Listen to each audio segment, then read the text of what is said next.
Que Dios les pueda bendecir grandemente a cada uno de ustedes. Saludamos a todos nuestros amigos, a la familia principalmente que siempre nos está apoyando. Queremos realmente nosotros continuar con este mensaje poderoso, un mensaje realmente que a nosotros nos pone, lo coloca en el camino en el cual nosotros debemos de andar y no desviarnos. Es importante este mensaje a las 7 iglesias en Asia, como dijimos y lo vamos a ratificar. Obviamente decimos que este mensaje, estas cartas, estas 7 cartas, es una muestra simbólica en la cual describe a la iglesia actualmente también y a cada uno de nosotros en particular.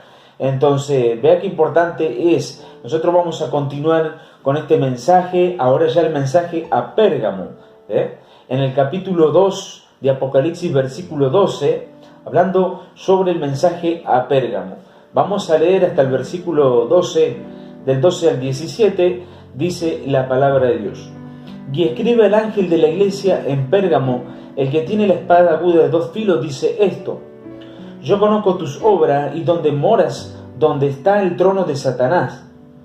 Pero retienes mi nombre y no has negado mi fe, ni aun en los días en que Antipas, mi testigo fiel, fue muerto entre vosotros donde mora Satanás, dice. Versículo 14, pero tengo unas pocas cosas contra ti, que tienes ahí a los que retienen la doctrina de Balaam, que enseñaba a Balac a poner tropiezo ante los hijos de Israel, y a comer las cosas sacrificadas a los ídolos, y a cometer fornicación. Y también tienes a los que retienen la doctrina de los nicolaitas, la que yo aborrezco. Por tanto, arrepiéntete, pues si no, vendré a ti pronto y pelearé contra ellos con la espada de mi boca. El que tiene oído, oiga lo que el Espíritu dice a las iglesias. Al que venciere, le daré a comer del maná escondido, y le daré una piedrecita blanca, y en la piedrecita escrito un nombre nuevo, en el cual ninguno conoce sino aquel que lo recibe. Solamente aquel que lo recibe puede conocer el nombre escrito. Muy bien, ahora vamos a ver qué interesante y qué importante es entender esto. Por lo pronto explicar de que ya el apóstol Pablo y el apóstol Pedro sabían a la perfección de que cuando ellos murieran, todo se iba, digámoslo así, descompaginar completamente. Mire lo que le encargaba primeramente el apóstol Pedro. El apóstol Pedro, allí en segunda de Pedro, vamos a leer, mire lo que encargaba con toda solicitud. Segunda de Pedro capítulo 2, vamos a ver, porque ellos veían fácilmente, segunda de Pedro capítulo 1, versículo 15, dice: también yo procuraré con diligencia que después de mi partida vosotros podáis en todo momento tener memoria de estas cosas, de lo que ellos iban predicando, anunciando acerca de los falsos maestros. Vea también segunda de Pedro capítulo 2. Pero hubo también falsos profetas en el pueblo, como habrá entre vosotros falsos maestros, que introducirán encubiertamente herejías destructoras y demás. Vea lo que dice más abajo. Ellos ya sabían a la perfección. Mientras tanto que el apóstol Pablo decía esto en el libro de Hechos capítulo 20, vamos a ver, Hechos capítulo 20, en el versículo 29 al 30, dice: porque yo sé que después de mi partida entrará en medio de vosotros lobos rapaces, que no perdonarán al rebaño, dice, no van a perdonar al rebaño, y de vosotros mismos se levantarán, dice allí, vea, de los mismos cristianos, de los mismos ellos, se levantarán, de vosotros mismos se levantarán hombres que hablen cosas perversas para arrastrar tras sí a los discípulos mismos. Vea qué importante es entender eso. En primer lugar, ellos ya sabían las cosas que iban a sobrevenir. sabían que después de ello comenzó todo el desastre, digámoslo así, doctrinal. Entonces, esta iglesia en Pérgamo se encontraba a 70 kilómetros al norte de Esmirna y a 60 kilómetros de Éfeso. Bueno, la ciudad actual hoy se llama Bergama, sin acento, ciudad en la cual esta ciudad era muy famosa por su biblioteca. Tenía allí una biblioteca tremenda, grandísima, en la cual allí se albergaba, se encontraba alrededor de 200.000 pergaminos. Eso es lo que tenía allí esta biblioteca. Esta biblioteca competía con la biblioteca de Alejandría. Eran realmente bibliotecas enormes y allí se encontraba todo lo que es pergamino. Bueno, primeramente era el pergamino. Bueno, de ahí, curiosamente, de ahí la palabra de Pérgamo, de pergamino. Entonces, bueno, el pergamino sustituyó al papiro, porque el papiro era un elemento en el cual se hacía del abdomen, digámoslo así, del animal. Entonces era lo que le sacaban, lo más fino, en lo cual era muy resistente, pero era muy caro, era un elemento muy caro, Entonces el papiro, en lo cual se hizo de la caña del junco que había a orillas, por ejemplo, del río Nilo, como sabrán ustedes, era un material muy resistente. Por eso mismo hicieron en la canasta en la cual se encontró Moisés, fue hecha, entretejida de esta caña, una caña muy resistente. Entonces, por eso el pergamino sustituyó al papiro. Muy bien. Entonces, mire, por eso ve ahí por qué la Escritura dice: yo conozco tus obras y donde moras, donde está el trono de Satanás. Porque mire, la mayoría de los pergaminos se encontraba, reinaba, digamos, la superstición, por ejemplo, en el creer todo en las cosas supersticiosas, que si pones esto allá, bueno, vas a ser librado de esto, que si frotas la manito del conejo vas a tener suerte. Todas esas cosas allí estaban. La idolatría tremenda se albergaba allí en los pergaminos, y la persecución a los cristianos, todo estaba allí. Entonces, lo que estamos queriendo decir es que ahí se encontraba el centro de culto imperial, y el colegio de los sacerdotes paganos y templos paganos más grandes del mundo. Allí ese era el centro. Digámoslo en pocas palabras, Pérgamo era el centro del trono de Satanás, la ciudad de Satanás, digámoslo así. Por eso la Escritura, por eso Cristo le escribe allí a esta iglesia, le dice: el que tiene la espada aguda de dos filos dice esto: yo conozco tus obras y donde moras, donde está el trono de Satanás.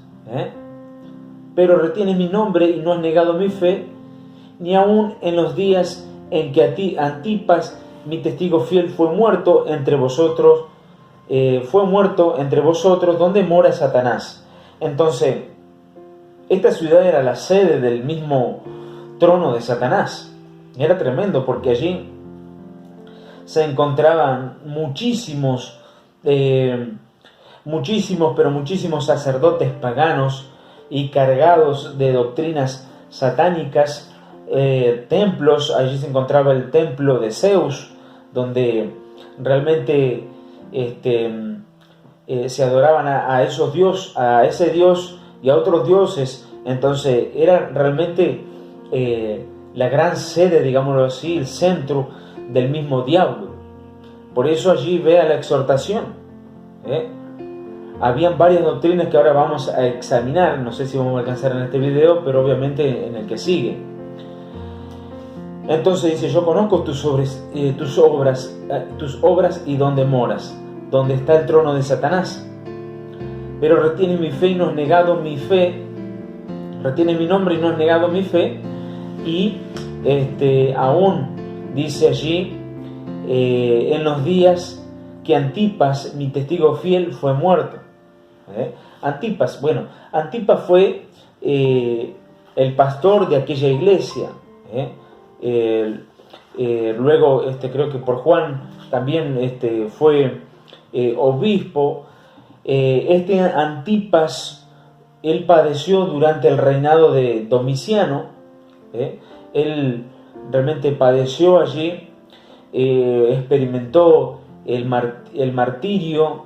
Él fue colocado en una olla grande en forma de buey, fue colocado dentro allí y fue muerto de esta forma en el año 92 después de Cristo, de esta manera. Ese fue Antipas. Él realmente lo colocaron allí en esa olla, y justamente donde también se rendía sacrificio a un dios pagano, y él fue muerto ahí. Curiosamente dice que cuando a él le vinieron a decir: Antipas, el mundo entero está tras de ti, él a lo que responde dice: bueno, si el mundo está viene tras de mí, yo estoy entonces contra el mundo entero. Entonces él fue muerto de esta forma. Entonces, ve qué importante es entender lo que es realmente el contexto, primeramente en la historia de esta iglesia, de lo que ocurrió allí. Y dice la palabra: el que tiene la espada aguda de dos filos, dice esto. Él es el que tiene realmente en su boca la palabra para realmente cortar. Vea lo que dice Hebreos capítulo 4. Hebreos capítulo 4, en el versículo 12, rápidamente vamos a buscar. Dice allí la escritura: porque la palabra de Dios, dice, es viva y eficaz. Vea, la palabra de Dios es viva y eficaz. Vivifica, cumple su misión en aquellos que escuchan la palabra, y aún aquellos a los que han rechazado. Bueno, eso también lo cumple, es parte del cumplimiento. La palabra es eficaz, aunque la rechazan, cumple su misión. Porque la palabra de Dios es viva y eficaz, y más cortante que toda espada de dos filos, dice, y penetra hasta partir el alma y el espíritu, dice, y las coyunturas y los tuétanos. Y vea que dice allí, eso es lo que hace la palabra de Dios: discierne los pensamientos y las intenciones del corazón. Eso es lo que hace la palabra. Traspasa, corta, no solamente que hiere, sino que también cura. Eso es más cortante que espada de dos filos. Eso es lo que la palabra del Señor hace realmente. Qué importante es entender esto. Luego en Efesios también podemos leer un mensaje realmente poderoso, un mensaje que realmente también a nosotros nos enseña. Efesios capítulo 6, capítulo 6 en el versículo 17, dice la escritura: y tomad el yelmo de la salvación, y la espada del Espíritu. ¿Cuál es la espada del Espíritu? Que es la palabra de Dios. Es necesario tomar esta espada. Él trae en su boca esta espada. Vea lo que dice en Apocalipsis capítulo 1, versículo 15, 16. Dice allí: tenía a su diestra 7 estrellas, y de su boca, dice, de su boca salía una espada aguda de dos filos, y su rostro era como el sol cuando resplandece con su fuerza. De su boca salía una espada aguda de dos filos, que es la palabra del Señor. Esa es la palabra del Señor. Pero veo qué importante entender esta palabra. Yo conozco tus obras y donde moras, donde está el trono de Satanás, pero retienes mi nombre y no has negado mi fe, ni aun en los días en que Antipas, mi testigo fiel, fue muerto entre vosotros, donde mora Satanás. Vea que había aquí algo que no andaba bien, digámoslo así. Algo estaba funcionando mal con esta iglesia cristiana. Porque aquí vemos que no hay ningún elogio para esta iglesia. No se encuentra elogio aquí. Vea lo que dice. Pero tengo unas pocas cosas contra ti. Y esto no es que signifique que era algo pequeño. No, en ninguna manera, porque lo que había allí era algo que realmente aborrecía a Dios. Y no era que tenía poquitas cosas, sino que realmente lo que se refiere es que Cristo está poniendo gran énfasis así en llamar la atención, como queriéndole decir, no son pocas cosas las que tengo contra ti. Eso es lo que está queriendo decir. No son pocas las cosas que yo te tengo que exhortar, sino que por lo contrario, son muchas cosas las que tengo contra ti. No es que estamos cambiando nosotros la forma en que habla la Biblia. No es que nosotros estamos agregando cosas a lo que la Biblia está diciendo, por el contrario, sino entendiendo realmente la referencia esta.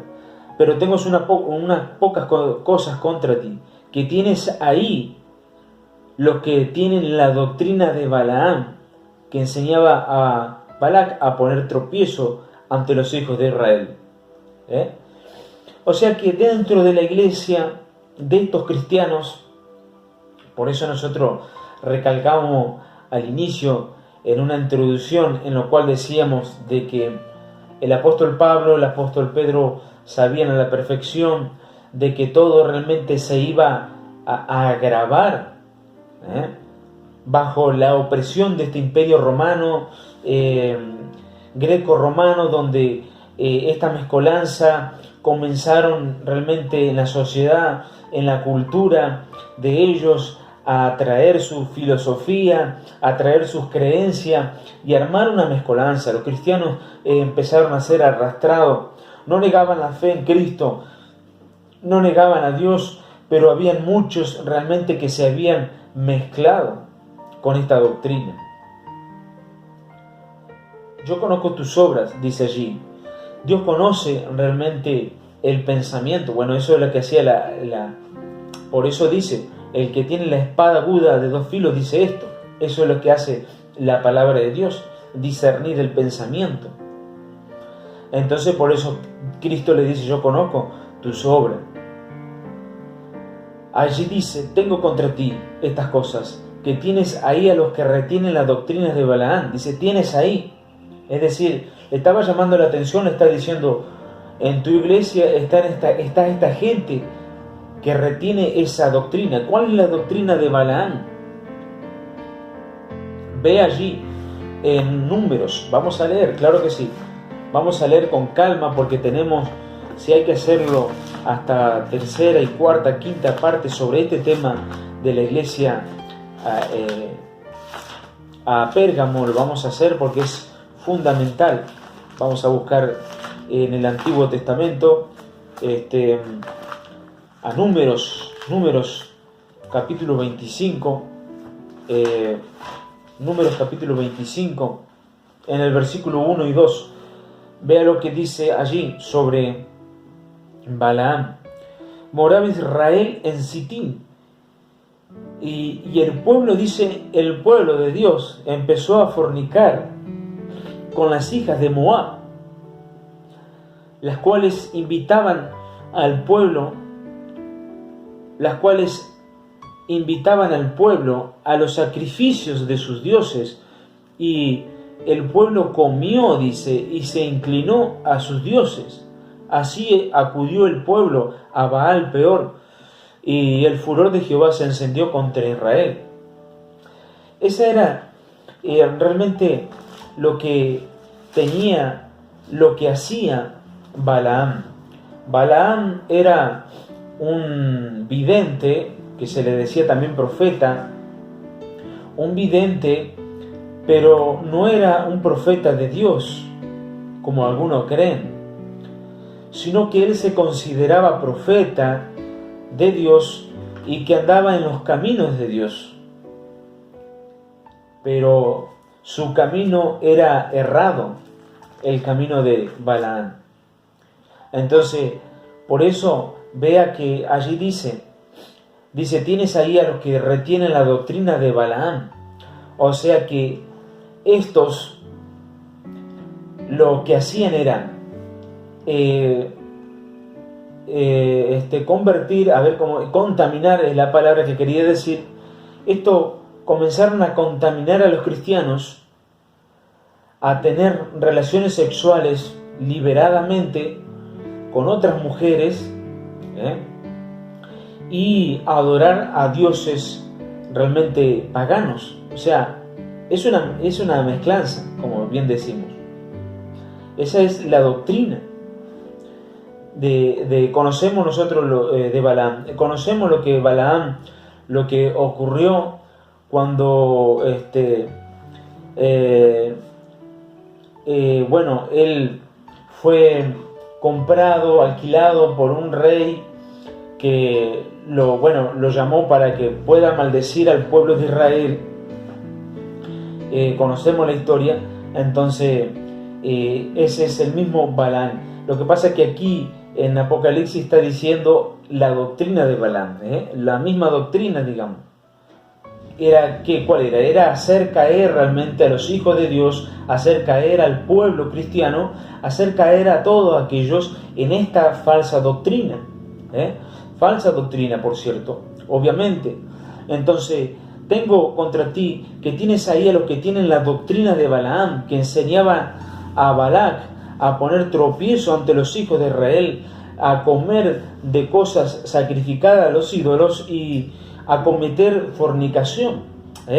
Ellos hacían fornicar al pueblo de Israel con las hijas de Moab, con mujeres moabitas, lo cual no era realmente aceptable, porque el pueblo tenía que contraer matrimonio, formar parte de un matrimonio con el mismo pueblo de Israel, no con mujeres extranjeras.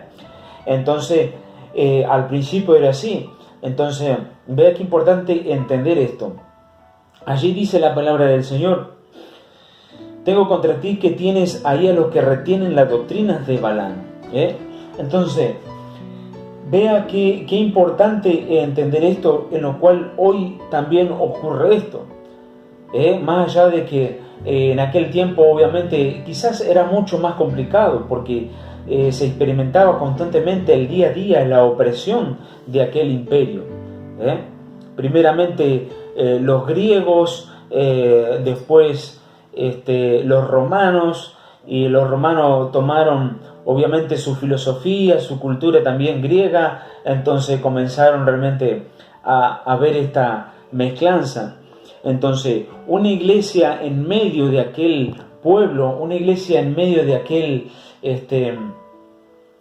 centro, digámoslo así, greco-romano. Entonces, obviamente desde ahí comienza obviamente hasta la doctrina falsa que entró al evangélico protestante más después también. Porque bueno, ¿de dónde viene la creencia, por ejemplo, de bautizar a los niños cuando realmente los niños son presentados? Del paganismo católico, de la doctrina católica viene. Entonces, ¿dónde se enseñó que el 25 nació Jesucristo? Obviamente de la Iglesia Católica.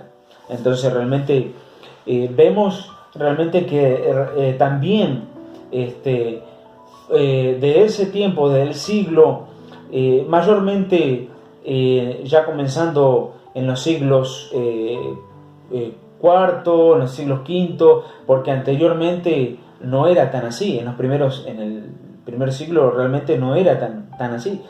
Pero bueno, comenzó todo esto y realmente se ve que la iglesia había entrado en un paganismo total.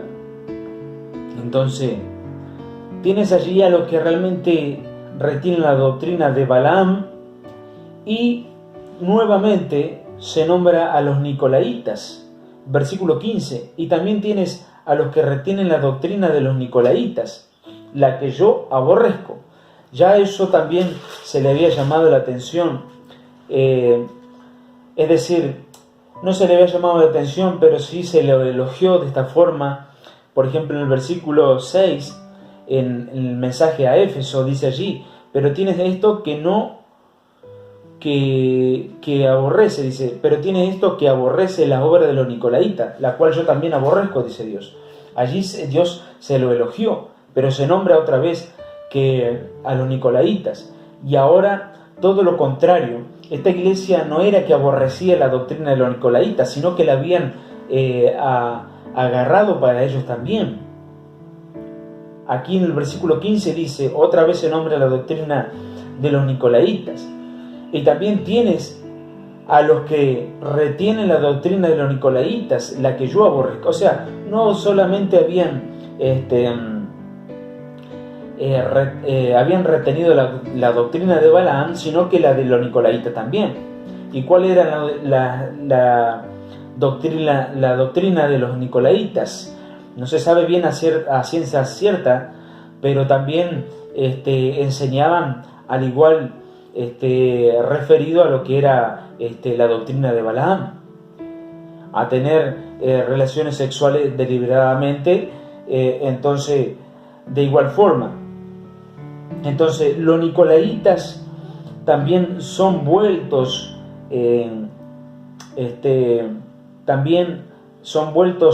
es decir, son nuevamente mencionados en este capítulo, en este versículo, en el versículo 15. Y también tienes a los que retienen la doctrina de los nicolaitas.